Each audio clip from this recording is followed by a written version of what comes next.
IVM.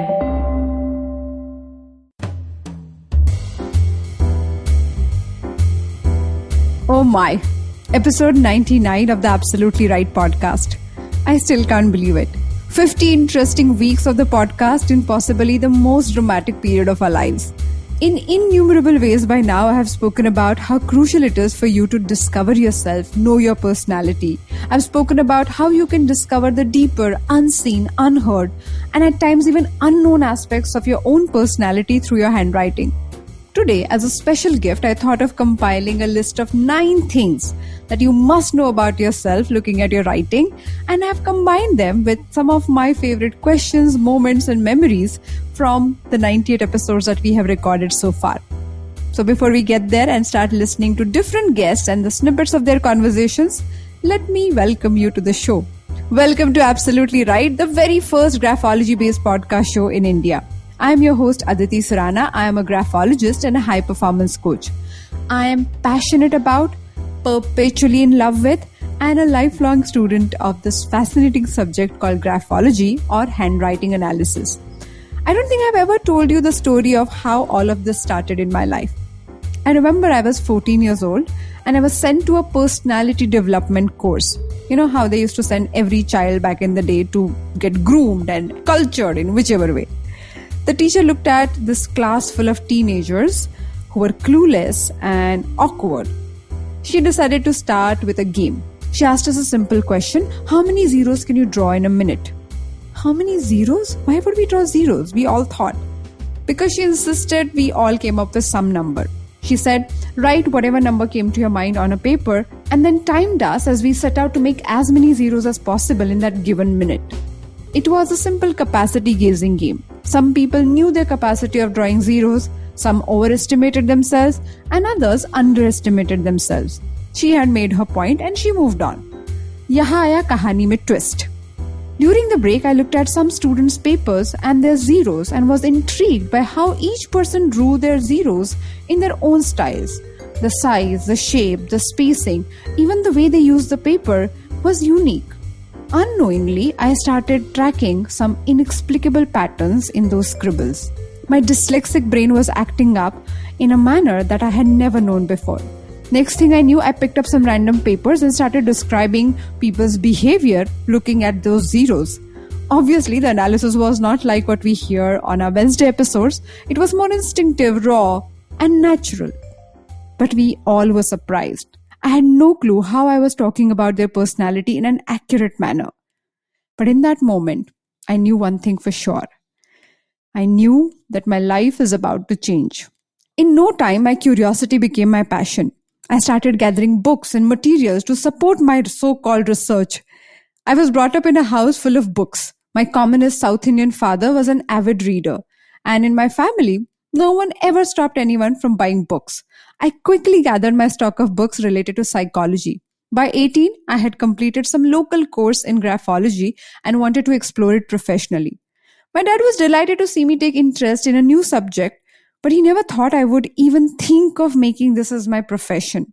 He brought my sister and me with some real revolutionary, non-conformist ideas.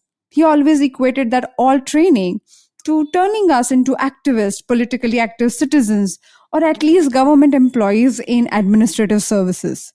He never thought that this so-called revolution would start from home by me not agreeing with his plan.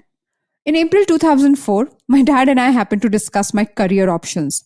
I told him that I was considering taking up graphology seriously. What do you mean? He was shocked. I said, I really think I have a knack for it and I would like to do some international certifications in this subject. He could not believe his ears. He was angry, upset, disappointed, all in that very moment. The conversation turned into an argument. I was surprised at myself. I did not back off. I really wanted to do this. To give it to him, I was 18 and a half. I'm sure he looked at my craze for graphology as some random, fleeting teenage obsession. But at the end of the day, probably without any intent to act on it, maybe just to pressurize me, or probably under the influence of all the high drama Bollywood parenting techniques that he must have learned, he uttered those irretrievable words. You're free to leave my home if you do not agree with my choices. And we both were really, really shocked. I didn't know what to do. I didn't know how to react to that. I didn't see this coming. But in his own ways, exactly what every melodramatic stereotypical father from Bollywood movies would have said in at least half dozen ways, my father said, Nikal jao is ghar se. Your personality is your filter.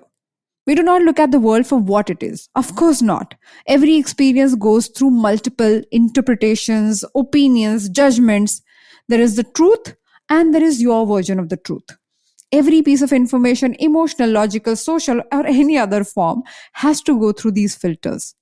To give you an example, imagine you're wearing red tinted glasses and looking at a white wall. No matter how white that wall is, for you, the wall is pink, peach, rose, or any other color but white. What you think, right or wrong, good or bad, healthy, unhealthy, moral, immoral, everything is based on these filters. Filters that are yours, filters that are given to you culturally, socially, in the family that you're brought up. But basically, we look at the world through these filters called personality. I believe it's high time that we go beyond our fixed ideas, beyond these fixed filters. Today, allow me to walk you through 9 such factors of personality that play an important role in the way you look at your work, your personal and professional life, and success in general. With each point, I will be picking parts of different conversations from our previous episodes for you so that you can relate to the point better. Then I will come up with a graphological explanation and give you a handwriting stroke that you can find in your own handwriting. When I meet people in a session, I find them confused about some common things. They wonder who they are, how they function, why they're triggered on the same things over and over again. So, when we look at these common, simple personality confusions, we'll be able to really discover newer nuances of you as a person. And let's also find out if graphology can come to our rescue for sure. Point number 1.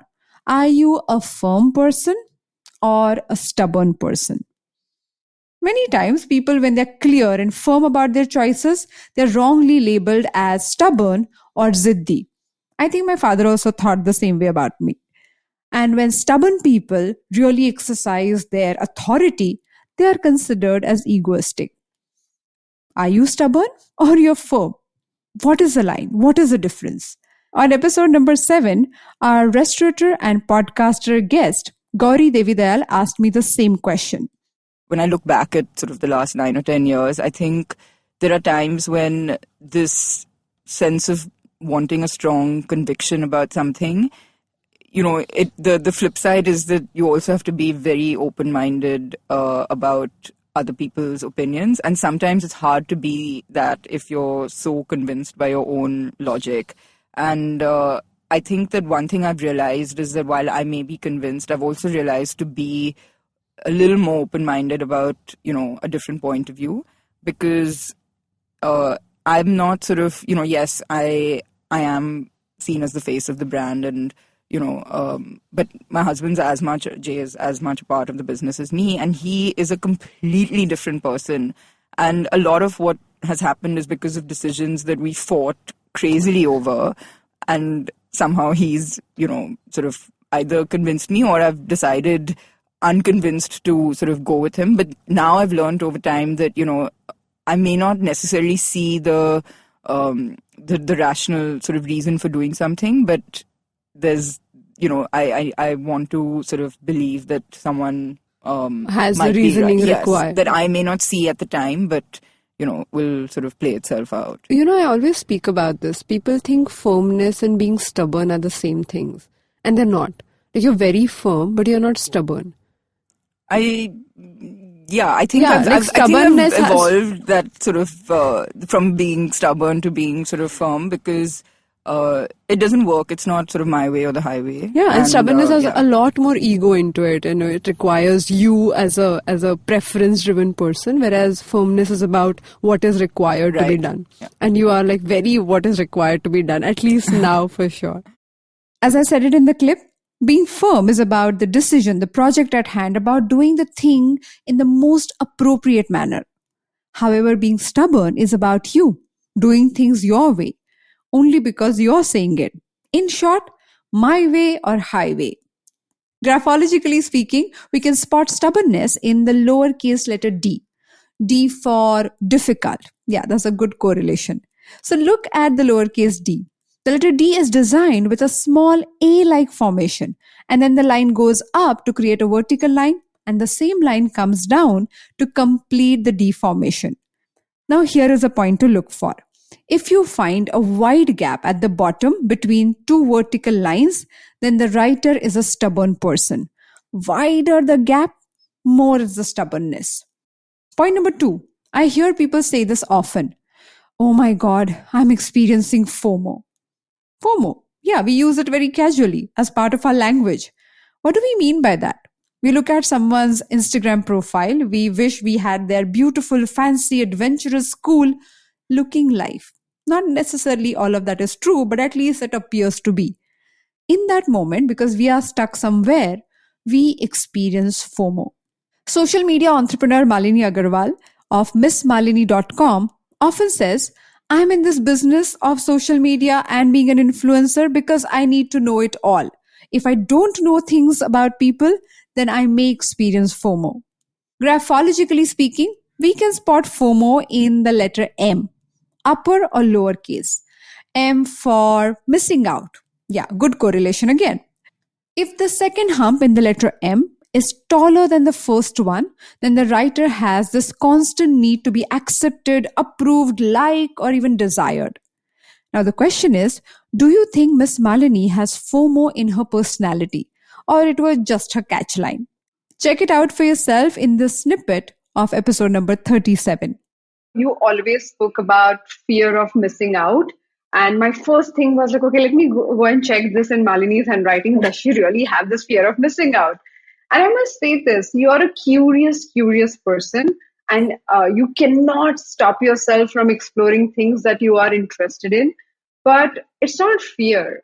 It's not fear of missing out. It's a term that we can use, but you're not really concerned if you miss on things that are happening out there.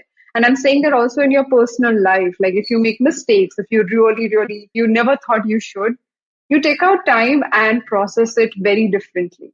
And people look at you and they think she's outgoing and she's expressive and she's all of that, but they do not know the other side of you where you can really put your thoughts together, really become calm and composed and not speak with anybody for hours.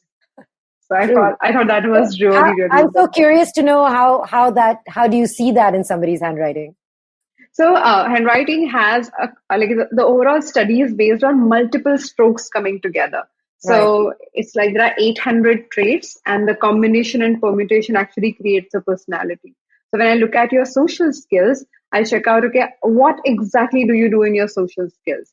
Are you a person who would go out there? Are you operating from the genuine fear of missing out, or fear of being rejected, or feeling self-conscious? And none of that is applicable to you. And that's why in areas where you had to take a stand and disagree with people who were so-called the significant people of the community, you did. You probably didn't confront them, but you did disagree. You took a stand and you really moved away from it, paying the cost. No one talks about it because I'm sure you do not talk about it and people are not aware of it. But you definitely have that trait where if you believe in something, you do not comply, you do not compromise. Point number 3. Do you really, genuinely believe in yourself? There is no one who completely believes in or completely doubts oneself. But we all have predominated patterns. Now, when I say believing in yourself, I'm referring to self-esteem. I'm not talking about self-confidence, that is the projected image that you show to the world. I'm actually referring to self-esteem, which is your personal, private conversation with yourself. It is about how you look at yourself when you look into the mirror each morning. Do you know this? It does matter what people say about you. But when you say the same thing about yourself, then the impact of that same damn sentence goes up by 100 to 500 times. In episode number 35, we invited a media entrepreneur and founder of a PR company, The Other Circle, Akanksha Gupta. When I looked at her handwriting, I saw one pronounced thing, her high self-esteem. Many people think that you can feel good about yourself when you succeed or when you do not fail at doing something. However, in reality, it is quite the opposite. People with high self-esteem are willing to fall, fail, and get up again. Success or failure does not define them, so they do not feel horrible about themselves when they cannot do something. Before I talk about what denotes high self-esteem in our handwriting, let's hear how Akanksha describes her process. One is actually put forth by a lady called Vanshika Goenka, who runs a community called Full Kanya. It says, fail forward and fail fast. So the learning curve is better. You're tackling it headstrong. So that's the learning I've had with her. That's actually become one of the pillar and the cornerstones of our company. So we look forward to failing forward and failing fast. The second bit is, I think, we don't take anything too seriously, ourselves together and included. That's very important because, again, in my profession, you become so obsessed with who you are or how you're perceived beyond a point. Right. Because that's what you do day and night for a living. Exactly. That you you try and hold on to it really tight. But it's like sand, it's going to fall through the cracks. So don't hold anything too seriously, including your own self. I think that's... Especially your own self. And lastly is, I think the minute you're willing to learn, everything sorts itself out. So I think for me, the minute you put yourself as a student in any situation, even the most uncomfortable ones, I think that's just managed to keep it all together for me. So it takes a little bit of the pressure off. It requires you not to know everything. It allows you to, again, make a few mistakes because you're a student and you're bound to do that.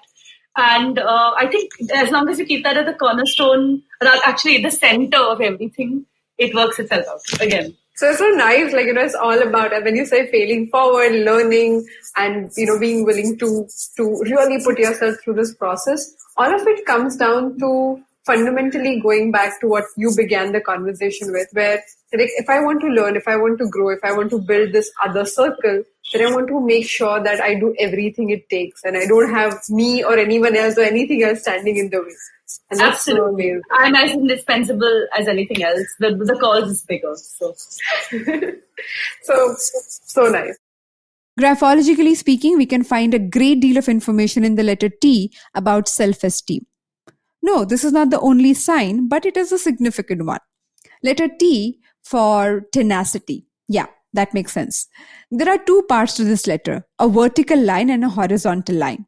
Look at it carefully. If the horizontal line is placed at the top or closer to the top, then it shows that the writer genuinely believes in himself. He or she has high self-esteem. Point number 4. Extrovert, introvert, or ambivert? Do you know what is your style of dealing not only with communication, but with expressing your genuine, deep feelings and emotions? Some of my training is based on Carl Jung's work. Carl Jung is known as the father of modern psychology. He was the one who coined these terms, extrovert and introvert, actually in a style of introvert and extrovert back in the day. He said, it is not about being talkative or being shy. It has nothing to do with how you speak. But these terms are actually about how do you recharge yourself. Extroverts feel charged up in the company of others, whereas introverts come alive when they get to spend time by themselves or their close, trusted circle of people. A young 4-time world record holder pilot Arohi Pandit was our guest on episode number 31. Here is how I described her extrovert and introvert behavior. So the most important thing about your personality is the way people look at you. They think you are an extrovert. You can talk and you can, actually hold conversations. When you speak in public, you come across as a confident person. But very rarely and only close people would know that you are an introvert. That is true. You really need a lot of time to recover from any social interaction. So I believe after today's conversation, you're going to spend like one day by yourself and not talk to anybody pretty much. But that is how you recover from the toxins of talking to people. And I'm using this word because mostly as a listener, people, if you have introverts around, people struggle to connect with them. People struggle to understand why these people are like lost, why they're not connecting, why they're not talking. But this is how introverts function. They love talking only when they connect. Otherwise, they try to avoid it as much as they can. Wow, you're amazing. See, let me start with you. Like, not many people know that thing about me. But yeah, that's so good. Yeah. It is actually true, yeah. Like, only my close ones know what I really am, but not everyone. Yeah, and you take a lot of time to open up to people and make friends. Yeah. So, you play these very small games. I call them mental teasers, where you keep analyzing people on the games and the teaser and the quizzes that you give, and depending on how they fare in that game, you have the mental scorecard or so, like some kind of sheet going on, and they're like, okay, this person is trustworthy enough, I can open up. And after all the testing, I think you have managed to get 2 people like that you totally trust and can talk to, if probably, at all. Yeah, like probably 1 or 2. I was counting, like, somebody when you were a child and 1 friend there and 1 friend now. So, like, 2, but yeah. Yeah, I have, like, 3 friends who I know, like, for 12 years, and that's it. And it took, like, 12 years before that to know them? Yeah. Yeah. In handwriting analysis, we look at slants to comment about this aspect of your behavior. Look at the tall lowercase letters like L, B, H, D. If most of these tall lines are tilted towards the left side, then it indicates that you are an introvert.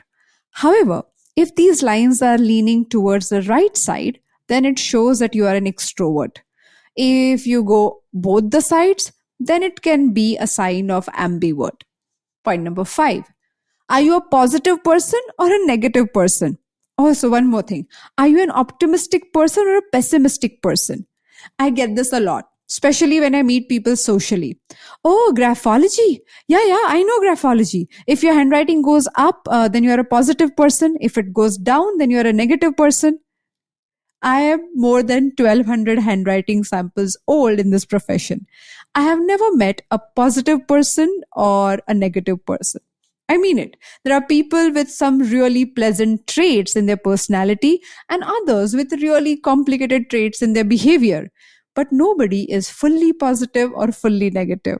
Let's look at a graphology factor that is found in the baseline. What is baseline, you ask? It is that imaginary line on which you write when you're writing on an unruled paper.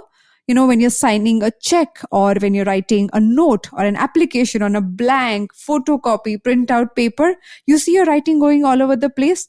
That line, that imaginary unstable line, is called baseline.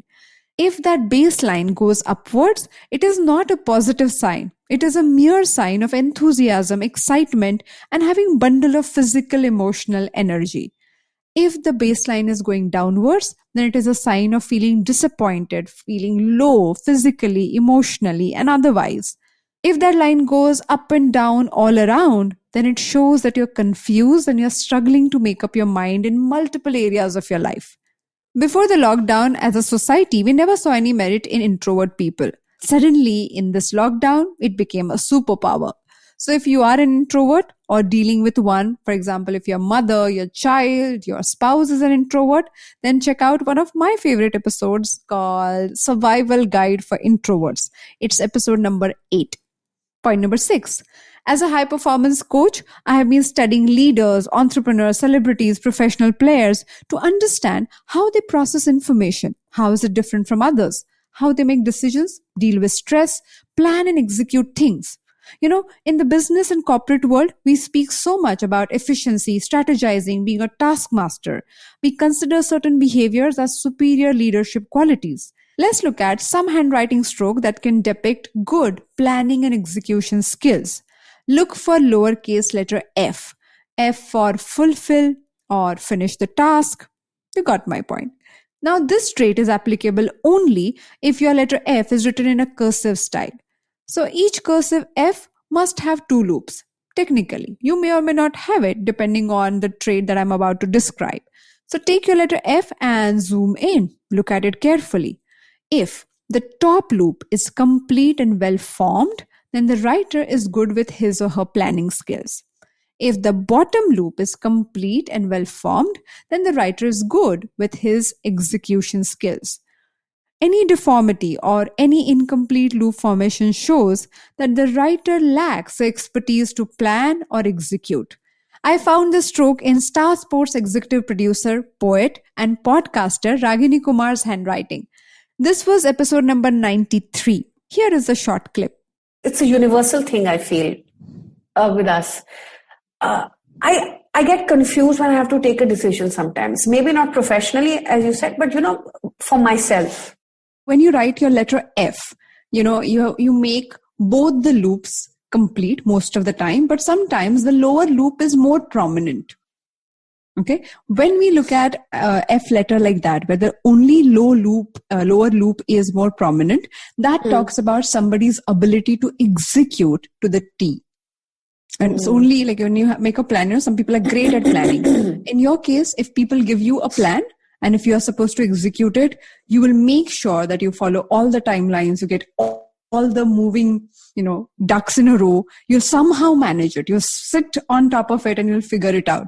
And that is your skill that professionally people have counted on, people can really, really connect to, and that makes you extremely reliable. Oh, that's fascinating. Point number 7. Another area where successful people thrive is their ability to remain objective and analytical in any given situation. In the middle of a chaotic, dramatic, or even hysterical moment, they do not lose their objectivity easily. On top of that, they manage to analyze and decipher the best way forward. I found such a stroke when I analyzed the managing editor of LinkedIn News, Ankit Vengurlekar, on our Absolutely Right podcast number 85. Here is a short excerpt from our conversation. So when we look at the analytical nature, okay, let me talk about that. When people write with angular formation, which means when you connect your letters, one letter to another, or sometimes when you write your letter M's, there are pointed angular formations there. They clearly talk about your need to analyze information. You're highly observant, and wherever you get into a space, you keep looking for small cues, for those, moments where people miss on things, but you read between the lines almost all the time. You do not even know that you're observing these things until somebody would ask you a question. Ankit, what do you think about it? And the very moment they ask you that question, you bring in almost like data files from 15 different sources. And then you talk about, say, that person, that activity, that situation.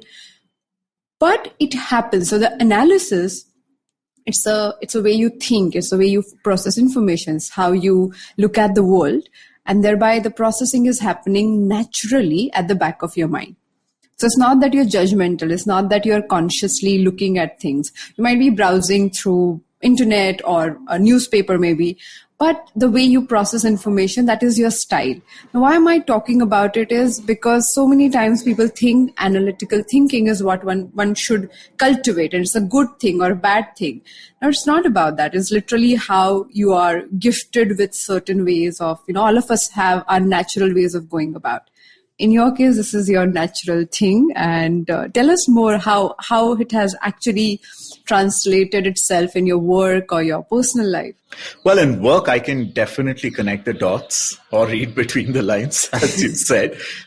Being a journalist is all about literally connecting the dots. And maybe sometimes a story is hidden in plain sight, but you're looking in the other direction. And so you miss out on these details. So I think I've been lucky, or I've been fortunate that I can naturally use my natural disposition of analytical thinking for better storytelling or for better journalism. And is this common or is it not? Because I do find myself at a loss of words sometimes where I'm like, this is so easy. How did this not occur to you? I mean, what are you thinking? Are you not paying attention? You know what I'm saying? It's nothing to do with attention. Even when people pay attention, they do not have the analytical bend of mind. And this is where things become different. I'll give you the hindsight of the same trait. When you deal with emotions, especially other people's emotions, you bring in a lot of logic and analytical thinking. And you do that even to yourself. You're like if you feel something, you probably write it down. You try to bring in logic there. You say, okay, I felt this is a trajectory of my thoughts, and let me just, evaluate it. And people are like, no, they're emotions. You can't be evaluating it. And what is up with that statement? I'm like, okay, problem, solution, ways to get to the solution, point A to point B, locomotion. And And in personal life, it's especially like, no, this is an emotional situation and it doesn't need your logic or your analysis. But I'm like, sure, but you just articulated what seems like a problem. And to my mind, there's a solution to a problem. So very logical journey, right? Or there should be one. Apparently not. Point number 8, learnability. Oh, this one quality I've found in more than 95% of high performers I have studied. You may say, what's the big deal about it? We all learn things, and when time comes, when we are stuck in a situation, we adapt and mold ourselves. I hear you. But when it comes to learnability, I'm trying to talk about someone's voluntary choice of improving or upgrading themselves or the situation at hand. And to talk about this stroke, I must confess, I couldn't have found a better person to talk about this trait than podcaster habit coach Ashton Doctor. When you learn something, I find learnability is kind of it's not something people enjoy a lot. People want to learn things that they are again comfortable with, and then they want to learn for people outside. So they want to learn something so that social media would like it, my family would like it, my friends would find it cool. When you learn something, you do a lot of questioning, and that's uncomfortable in how. Like very few people I have met who would go through that length of questioning. So when you question something, like I feel people miss this part. The most important part of learning something new is unlearning, which means throwing whatever is working for you out of the window and then objectively, going back to your objectivity perspective, picking something that would work for you in the future. And with that thing in mind, it's commendable because not everybody have that courage to look at things which are working for them. Or just say, I don't know. I don't know when you truly don't know. I'm saying imagine something is working for you. A regime is working for you. A skill that is working for you. Throwing that out of the window, I think that is difficult for most of us. Correct. We don't want to do that. We are like, okay, this 30% I have figured out. I don't want to question that. Let me go and question the 70%. But you're like, no. Why not that 30%? And I can imagine how difficult it is for people around you to look at that. They're like, no, but we said this process. We were okay with it. Why are we going back and looking at that? Didn't we agree with it? So many times people love your rigor to question things in your own life. They don't like it when it comes to overall as a group, as a team. Other people. Yes, because, all of us want to have comfort zone in our lives and other people's, in our relationships. So people want to put us into different boxes. If you keep moving from one box to another, people are like, no, but I put you into that box. Why are you changing? Because for them, they have to reevaluate everything. Yeah. So. In fact, it's so funny because people who know me know that I am not the same person every year. Yeah. Right? And they keep telling me about this, but and I was like, but why should I be the same person I was every year? There's so many experiences that you learn. And I think we do that to people for our own comfort. Like most misunderstandings that people talk about, even in relationships, is when the spouse is changing beyond their capacity to deal with it. The team member or the boss is changing beyond their ability to adapt to that behavior. And I think this is where we need to take a pause and question. Like if we really trust in people around us and if they're changing, are we really willing to be the recipient of the change? And I think you make sure everybody is on that coaching program all the time. Be fluid. That's the only way to be around you. No? If they're not fluid, you're like, okay, I don't know how to deal with you guys. I'm going to be fluid any which ways. Correct. The graphology stroke for learnability is a combination of two letters, T and H. Look at these letters next to each other in words like the, other, gather. Basically anywhere when you see T and H standing next to each other. And now zoom in.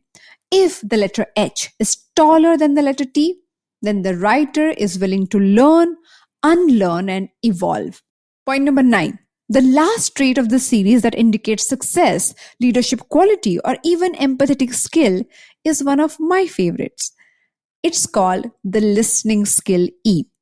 To my mind, listening to someone is not artificially making steady eye contact, nodding at a pre-programmed regular interval, or not even saying the correct things when time is ready.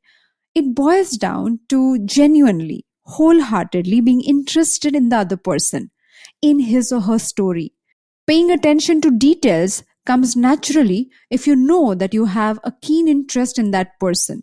For me, listening is a privilege. It is an immersive experience. It is the ability to receive the other person completely for who he or she is.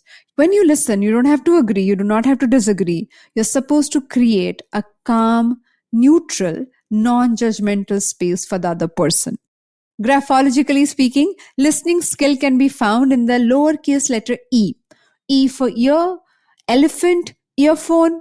Look for the lowercase e.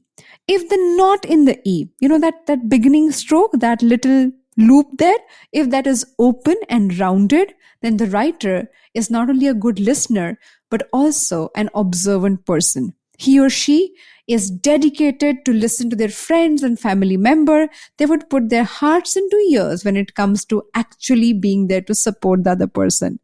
So if you were listening intently, then some of you must be wondering what happened to my story. Did I really leave my house that day or not? To complete the story, yes, I did leave my house that day. I had no clue how I would support my education, where would I stay, how would I build a career in graphology without any support. But I must say, I learned from each person on the way, through one conversation at a time. My dad did not speak with me for 6 years after that day.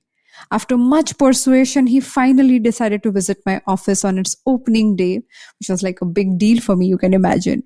With all due respect, it was his training and upbringing that allowed me to be resilient on the path. But not being able to be with him, spend time with him, was probably the cost I had to pay to follow my heart. And in so many ways, I wish I would have known the tools and methods and ways to communicate and understand the other person. All the tools that I keep talking about on the podcast when I was 18. Probably our journeys would have been different and probably less difficult. And when you have paid such a high price to get what you really want, you want to be completely involved with it. Probably that's the reason with each single person I analyze on a podcast or in my session, I am really, really committed to give my best shot. And also it's like reading a book. Just witnessing someone's inner world is a transformative experience. Indirectly, you start understanding and accepting yourself in ways that you cannot imagine. We generally do that when we read a book or when we watch a movie. Handwriting analysis is a live wire experience. You feel that in the moment and you feel understood, you feel accepted, and more importantly, you embrace all the imperfection in the other person and in yourself. In the last 98 episodes, we have tried our best to handpick guests from different walks of life so that you see the variety of people and different perspectives. The idea was simple, for you to embrace yourself and actually accept the people you live and work with. Thank you so much for being part of this transformational, wonderful, difficult, challenging, unbelievable journey on the Absolutely Right podcast. And to each one of you, I cannot thank you enough. Send me all your questions, comments, and doubts on my email ID, WRIT at aditisurana.com. I would do my best to answer your questions to best of my ability. With the next episode, we will be completing our 100-episode journey of season 1 of the Absolutely Right podcast. Through that, we will go through some changes, format changes more than anything else. I'll keep you posted. We'll give you all the information in the next episode. If you would like to know more about personalities, people, signatures, and graphology, then do visit my website, aditisurana.com. And if you wish to learn graphology yourself and join the club of Mad Hatters with my Graphology Masterclass, the next batches are starting on 6th of March and 3rd of April 2021. Actually, new batches start every first Saturday of every month. If you like this podcast, then do not forget to check out other interesting podcasts on IVM Network. You can listen to us on IVM Podcast app or ivmpodcast.com. You can also follow us on our social media. We are at IVM Podcast on Twitter, Facebook, and Instagram. Let's connect on Friday on our 100th episode. I will be talking about gratitude journaling. Till then, happy writing! I hope you enjoyed that show. If you aren't following us on social media, please do. We're IVM Podcasts on Twitter, Facebook, and Instagram.